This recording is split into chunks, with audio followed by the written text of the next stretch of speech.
Bonjour, les tenants de la théorie du complot contre Nicolas Sarkozy vont faire grise mine à la lecture de Libération. Selon le quotidien, les transcriptions des écoutes entre l'ancien président et son avocat, révélées hier par Mediapart, confirment une accablante opération de corruption d'un magistrat de la Cour de cassation. Pour l'éditorialiste Fabrice Rousselot, ces informations, si elles sont confirmées, mettent à nu un véritable système élaboré par Nicolas Sarkozy et son avocat pour faire obstruction à la justice. Tous les ingrédients d'un scandale d'État que même la droite ne pourra nier se trouvent réunis. Il y a un an tout juste, Jérôme Cahuzac, visé par une information judiciaire pour blanchiment de fraude fiscale, quittait le gouvernement. Les Échos font le bilan de ce qui a changé depuis. Les moyens pour lutter contre la fraude fiscale ont été renforcés.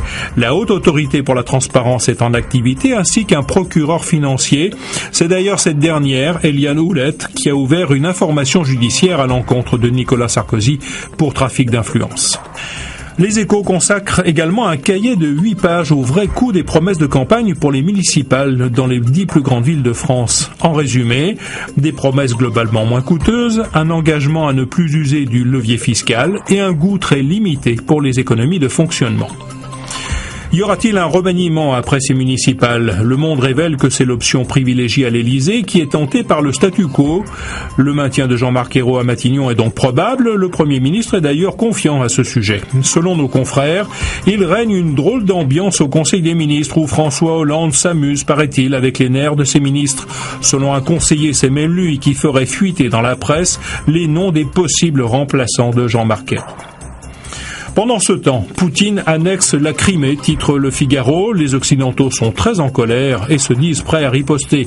Pour le quotidien, c'est aux 3 grands Européens, Allemagne, Angleterre et France, de donner le ton et de sacrifier une partie de leurs intérêts économiques, financiers ou militaires en Russie s'ils veulent muscler leur réponse. Votre médecin est-il bien formé ? S'interroge aujourd'hui en France. Le quotidien publie le palmarès de la formation des internes.